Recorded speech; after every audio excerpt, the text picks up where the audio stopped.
to the world. Subscribe now to the Hot 97 YouTube channel. It's Ebro in the Morning with Laura Stiles and Rosenberg. Ebro, Laura, and Rosenberg, ladies and gentlemen. We are having another mayoral candidate on this program because that's what we do. We're in New York, and there's a lot of people running for mayor. So we want to bring you all individuals who are ready to speak on the issues that are important to you. And today we have Dianne Morales joining the program. Good morning, Dianne. How are you?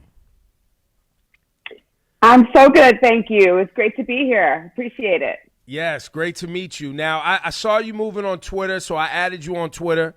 We were talking about the controversy around Cuomo, and that's what started our conversation because I definitely am exhausted by people thinking that they would have somehow handled the pandemic better than Andrew Cuomo.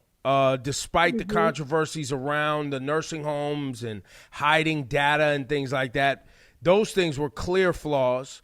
But the overall incident and what went on during the pandemic and all of us living through it, it was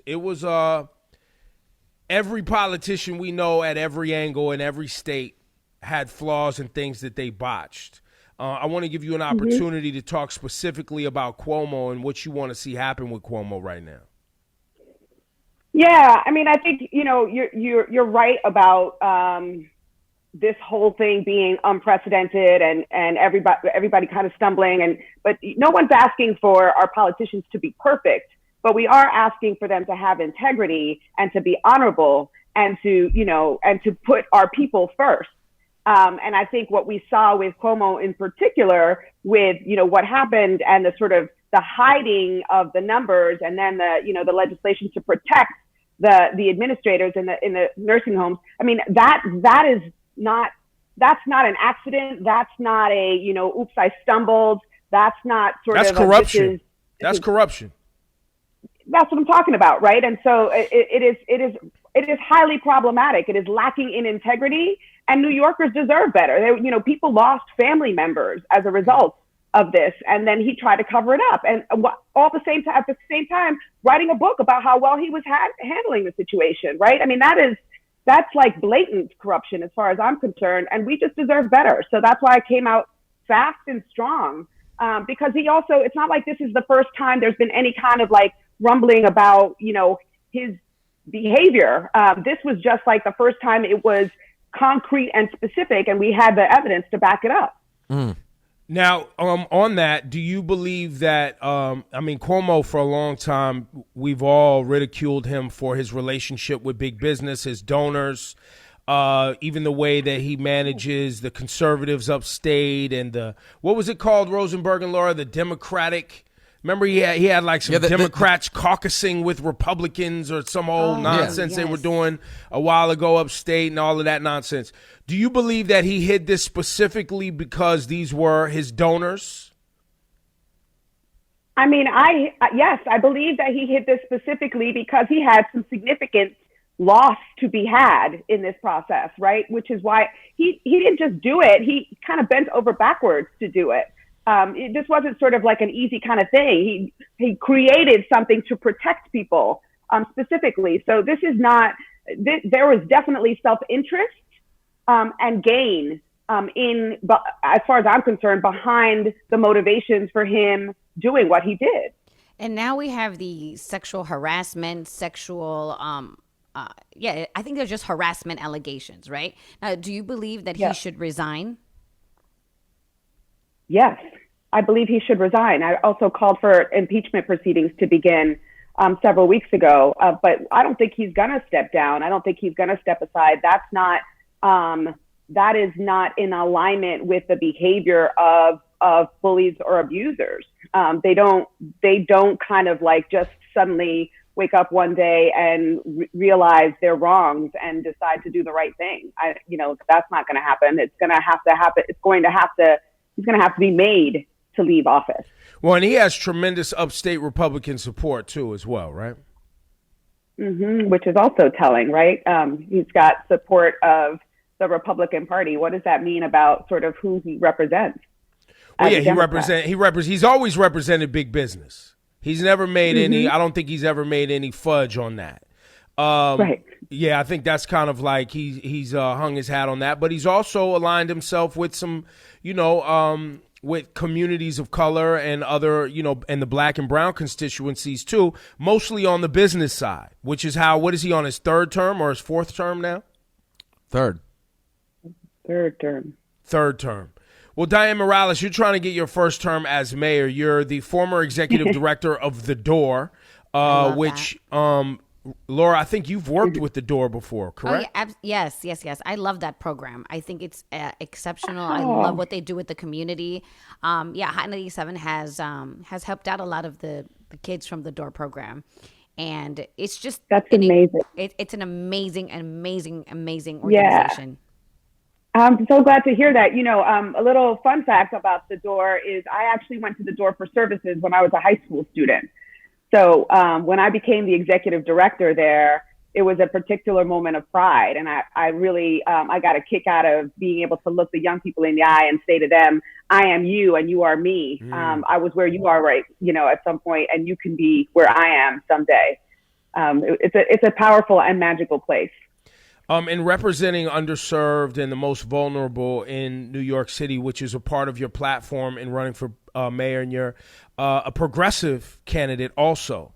How are you going to balance your platforms with the business community? Because that's always, and we ask a lot of candidates this, with as much change as we know needs to happen in New York City, whether it be with the police department, NYCHA, education, jobs for not only adults but youth, job training, et cetera, et cetera. Talk us through how you're going to balance those needs with the business community, because that's always the battleground, correct? Yeah, I mean, that's a good point. And so I guess what I would say to that is I'm not looking to balance it right now. There is no balance. There's a dramatic imbalance in the wrong direction. And so, before we can talk about balancing, we have to talk about equity. And that means we first have to center and prioritize the most vulnerable and the most marginalized. And the idea that, we have to sort of appease to the wealthy and the businesses, I think is the way we frame that is flawed, right? Because the reality of it is that we've seen over the last 12 months how tax relief and tax incentives have, in fact, done well by Wall Street and increased the number of millionaires and billionaires. But those people didn't make their money on their own. That's the reality of it. They made their money on the backs of the working class and black and brown folks. And so it's time for us to actually recognize our interdependence and they can't get what they get out, people doing the work. And the people that have been doing the work are actually really struggling right now. I mean, they were struggling before the COVID-19 pandemic, but they're struggling all the more now. And there's a need for us to recognize that we all need each other, actually, and that the better we care for our most vulnerable, the better everybody's going to do at the end of the day. We've seen over the last 12 months as well who kept the city running and who took care of our sick and who took care of our homebound. And those people do not look like the wealthy. And yet those people have been further marginalized and are suffering right now. So I think that, the approach needs to be one of everybody has to put some skin in the game. Some have to put more than others. Yep. And in the long run, we all benefit from that. But right now, we have to prioritize the people that are struggling the most, and that's the fundamental premise of my platform. Are there tools that you can point us to as voters that you'll use at City Hall to enact this thing pretty quickly? Yeah, I mean, there's two sort of things that I talk about, two paradigms that I talk about sort of inverting, right? One is how we do business, right? We talk about there's this fear mongering around corporations and businesses leaving New York City and the jobs going with them. But the reality of it is that, over 50% of the New York City workforce is actually employed by small and mid-sized businesses that are locally owned and locally run and operated. And so if we made the choice to, in fact, first prioritize our investments, all of those tax incentives, all of those, subsidies that we offer large corporations, if we in fact made the choice to offer them and direct them and prioritize them to our local businesses, that's actually a different way to think about how we grow back the economy from the way I talk about it is like from the ground up and out, because that's how we're investing locally in people who are from here, as opposed to prioritizing these large corporations who come in, exploit our labor, and extract our wealth. This is a different way of thinking about economic recovery that prioritizes local growth and local people. That's one of the things I think about. The other thing is on how we do housing. You know, we've done housing, the only housing model we really know and has gotten worse and worse over this past administration is one where, you know, for-profit developers lead the way and decide how we, you know, what kind of housing we get and what percentage is quote unquote affordable. And they get some serious tax subsidies as a result of that.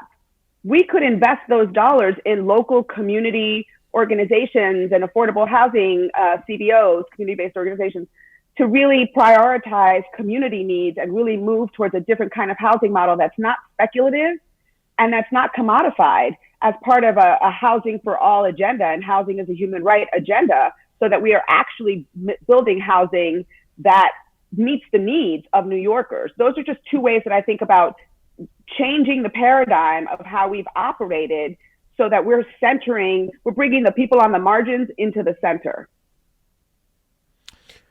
Dianne, what's the number? We've been talking to so many different candidates, and many seem good and progressive and like they have good ideas.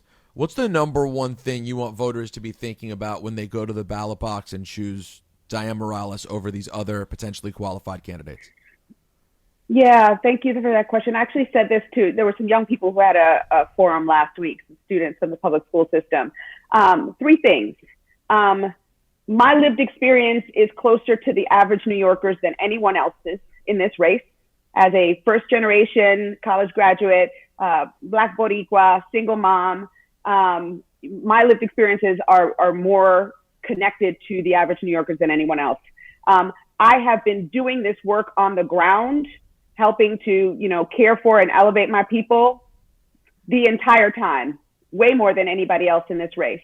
And there's no one else in this race that's going to bring the community to City Hall the way I am, because I am talking about the activists, the advocates, the people on the ground being centered in this process, not just in platitudes, but in practice. So those are the things I want people to remember. I am them. They are me. And I've been doing this work, and they're coming with me to City Hall. Let's talk about the NYPD. We know we have a white supremacy problem in the United States, specifically in law enforcement and police departments all across the land. We have one here in the NYPD, even though, you know, the big marketing statement now is, you know, 2/3 of the NYPD is Black, brown, and Asian. We know the union is supportive of Donald Trump. How are you going to reform or repair, or however you're going to approach changing what we have as a police department? So I was the first mayoral candidate to call for defunding the police. I have called for a reduction in the NYPD budget by $3 billion. And I think that those dollars, you know, we got to think about reclaiming the definition of public safety, because policing and public safety are not the same thing. And I know some other candidates have started using that language, and I think that's great that they have come over to the other side and started using that language. Policing and public safety are not the same thing. When we think about safe communities, what we're not thinking about, what we're not seeing in our mind's eye is communities that are heavily policed. What we do see are communities that have lots of resources, lots of options, lots of programs and services. And so we need to take that $3 billion and actually begin to reinvest in communities that have been most disproportionately harmed by policing. The other thing we need to do is we need to recognize that a significant majority of calls to the NYPD are actually not calls for, you know, a crime in progress. They are crimes around social issues, homelessness, mental health, substance abuse. So I've called for the creation of a community first responders department that would actually be staffed by people who are trained and skilled at intervention and de-escalation, and who also serve as part of a larger ecosystem of services so that they can connect the people that they're responding to with services that are going to help move them out of their current state, right? So, you know, whether that be a community-based organization, a health clinic, a mental health provider, so that they're actually not just locked up for the night and back in the same place the next day, or worst case scenario, shot and killed. We just need to reorient what we think about when we think about safety, and we need to reorient what we think about when we intervene with someone who is in crisis and what we provide for them at that point. So those are some of the things that I think are critical in terms of moving us away from where we are right now. It sounds like phenomenal detail. We've been, at least I have, been calling for defunding the police also and reallocating funds for many, many months now. One of the things that we saw, though, is the police department start to act as if when money gets moved away, now the call times slow down. Well, you took our money. We can't move as fast. And oh my goodness, but it's banana in the tailpipe, all of that shenanigans. How as a mayor would you expect to hold these officers accountable for that behavior when they start to do that? Yeah, I mean, I think that's a good point, right? So the first thing I'll say is, the any reduction in funding, which there really hasn't been, by the way, I just want to make that point. They've been dragging their feet despite the fact that there hasn't actually been a reduction in the bottom line. So that speaks volumes to me about, it has nothing to do with funding. So, any defunding has to be coupled with, what I was describing in terms of alternative services, right? You can't just take funding away. You actually have to provide this that makes. You got to have that other plan in place, and you have to have started it. Yeah, it has to be tandem. It has to be, both things happening at the same time. It can't be like in sequential order. But the other thing is, accountability, right? The commissioner reports to the mayor. The commissioner has got to be held accountable. I'm not sure what has happened in this last administration, but, I've got years of experience as a CEO, and my direct report, my senior team is not doing as I have instructed them to do, then they're going to be held accountable, including losing their job if they're not followed through. And there's also we've got to get rid of and move away from this system of impunity. We have to have a democratically elected civilian complaint review board that can hold officers accountable, that actually has not just the accountability, but also the authority to execute on their findings, and hold officers accountable, including up to termination. We've got to put more teeth in the systems that are supposed to hold the officers accountable and the agency accountable for the harms that it inflicts on our communities. They can't continue to act like thugs and get away with it. We just can't let that happen. And that's, we need leadership that is actually willing to go all the way with that, not just talk about it and then back down. Would you have a civilian commissioner or a commissioner that is from inside the force? I think there's something to be said, something really powerful to be said about having that be a community member, having that be someone who is reflective of the communities that have been most harmed, and really, but I'm also not, I'm not naive to the challenges that would put that person in, right? So it's important that that person have the full backing and support of the mayor and all of the powers of City Hall in being able to do their job. Being able to implement. Are you saying that police officers bully people in their private lives when people don't do exactly what the police want them to do in New York City? Listen, I mean, we see what they do with their uniforms on. Can you imagine what they're doing without that? I mean, part of why I'm so vehement about this is, I've talked publicly about this. I watched last year at the first, George Floyd protest after his murder. I watched my kids get pepper sprayed by the police as they were standing innocently doing nothing. And then we got kettled, and they came for my son specifically. They targeted my son and they assaulted my son. So, Wow. Yes, I have seen and I have lived. And this is what I talk about when I talk about my lived experiences being much more closely connected to the average New Yorker than not. I've seen it. I've lived it. And it cannot be tolerated. It has to be nipped in the bud, and somebody has to do that. And I'm ready to take that on. Well, Dianne Morales, I have you on my ranked choice voting card. Okay, where?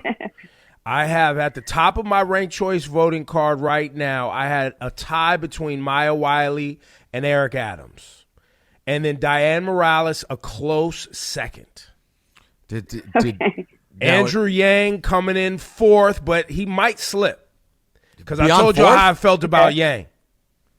Wow. And I didn't have a Interesting. fifth. I didn't have a fifth yet. Okay. First of all, you can't have two people in first place, right? Yeah, no, I got to pick one. Yeah, that's not how that's not how the ranking works. I got to right. pick one. I got to pick one.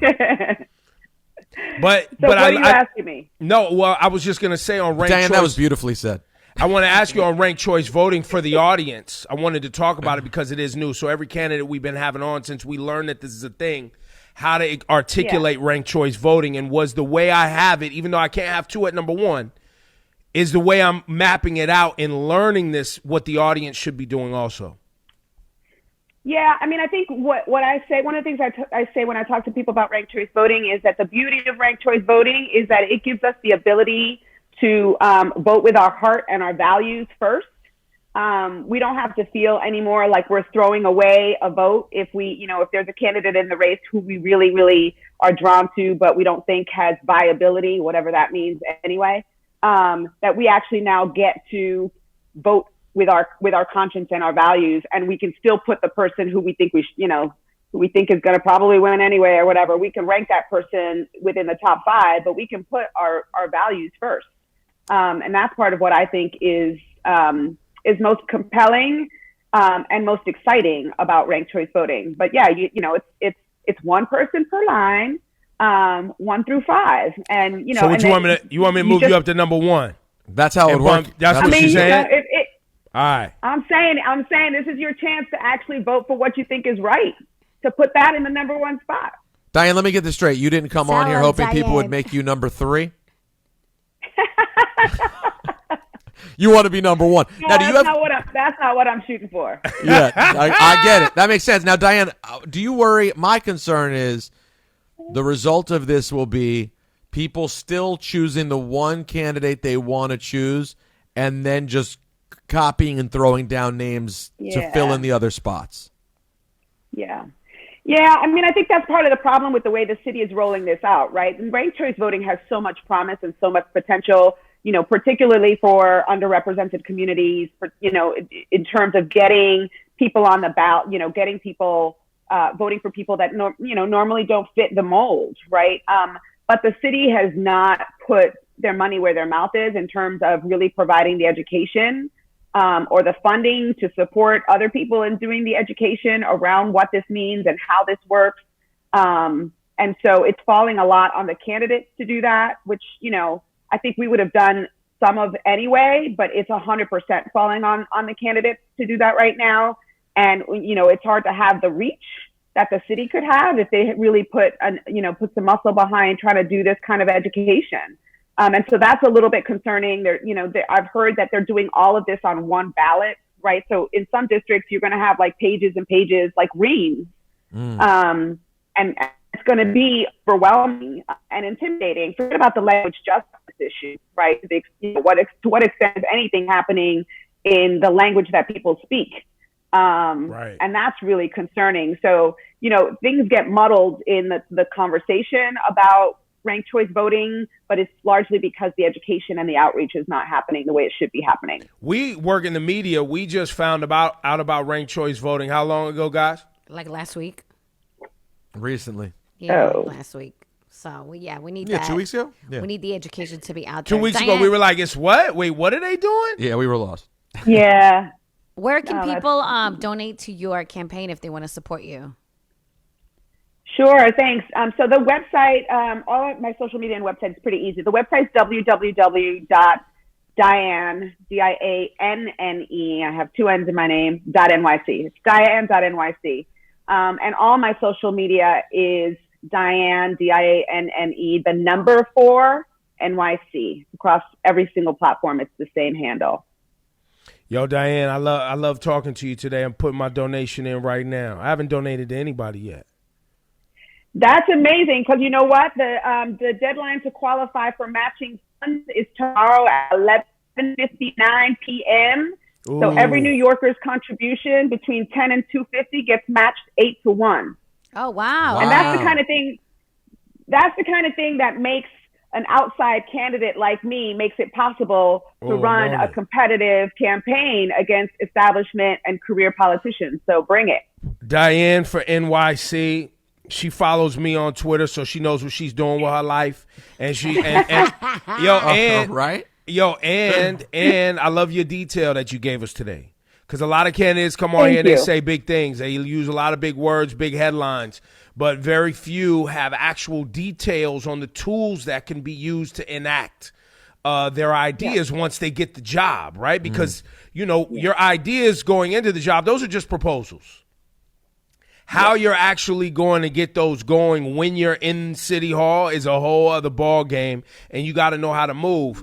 And often people that are as great as yourself and thinking outside the box like yourself and willing to challenge the status quo like yourself, one of my biggest fears as a voter is they always stall you out when we get people like you in the job. And it takes like 2 or 3 years of political maneuvering for things to come to life. But if we want to see real change, we gotta get people like yourself in these jobs. That's right. I believe that. Thank you for saying that. And one of the things I keep saying is, if I make it to City Hall, I'm bringing the community with me, right? I have no illusions about being the hero or the savior. What I do have conviction about being able to do is being able to shift the paradigm, but doing that in partnership with the community. So, it's not going to be me alone. It's going to be all of us doing it. And that's why it's important, for us to commit to this kind of change. It's a critical moment in time. We're at a crossroads here. We have to put a stake in the ground and say, we're not going back. We got to create something new and something different that actually is going to work for all of us. And this is what I think it looks like. There it is. Dianne Morales, it was a pleasure today. Thank you so much. Dianne. Thanks, Dianne. Thanks, Dianne. Thank you. Thanks so much. It was good to see you all. Have a good one. Take care.